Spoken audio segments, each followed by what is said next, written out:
Tu as trop pris l'argent dans l'église. Tu as trop dépouillé. Oh, tu as fait tellement d'offrandes qu'aujourd'hui, quand tu fais appel des fonds dans l'église, personne ne se lève.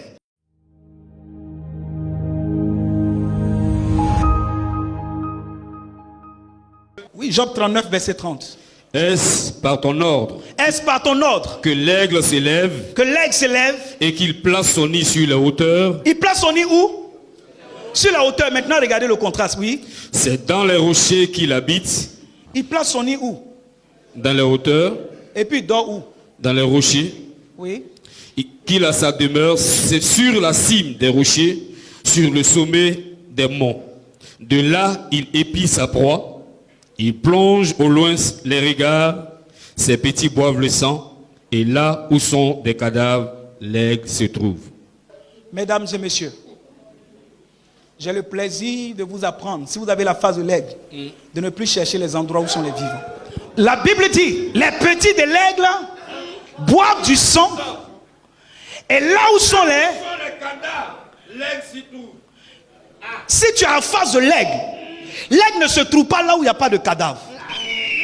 Je ne comprends pas pourquoi, homme de Dieu, tu as la face de l'aigle et tu es toujours parmi les vivants. Qui sont ces vivants? Qui sont ces vivants? Qui sont ces cadavres?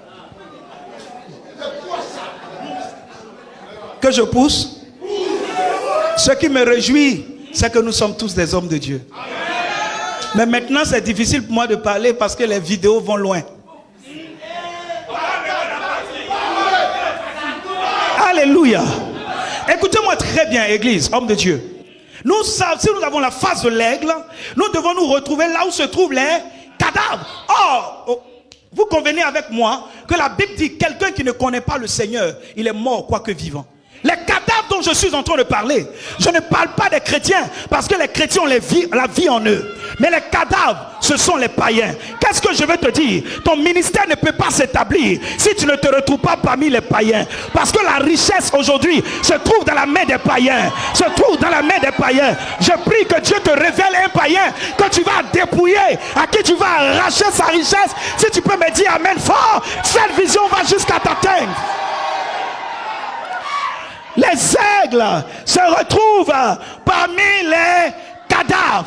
Tu es tout le temps dans ton bureau, tu cherches quoi? Tu es tout le temps à l'église, tu cherches quoi?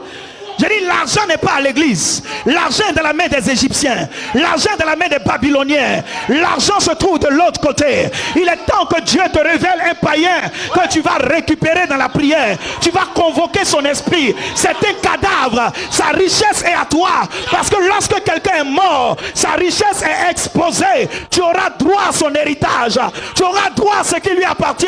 Parce que l'or est à moi, dit le Seigneur. L'argent est à moi, dit le Seigneur. Un païen n'est pas enfant de Dieu, il ne doit pas posséder l'argent qui appartient à mon Père. S'il est convaincu qu'il est mort, alors je peux aller récupérer ce qui appartient à mon Père. Et à partir de ce soir, je te donne le visage de l'aigle.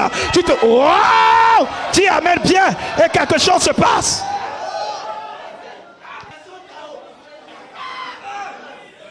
L'aigle, la Bible a dit là où se trouvent les cadavres, là se trouvent les aigles. Cherche les endroits où il y a les corps. Tu as trop pris l'argent dans l'église. Tu as trop dépouillé. Oh, tu as fait tellement d'offrandes qu'aujourd'hui quand tu fais appel des fonds dans l'église, personne ne se lève. Dieu est en train de t'amener à comprendre que la provision est mobile.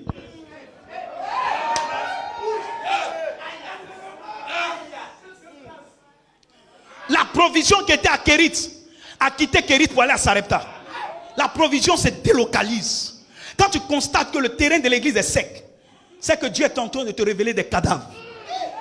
Il y a des gens dans ton quartier. Il y a des villas dans ton quartier. Il y a des païens dans ton entourage. Leur richesse doit servir à l'évangile. Car écoutez-moi bien, Cyrus était un roi païen, mais c'est lui qui a bâti le temple de Dieu.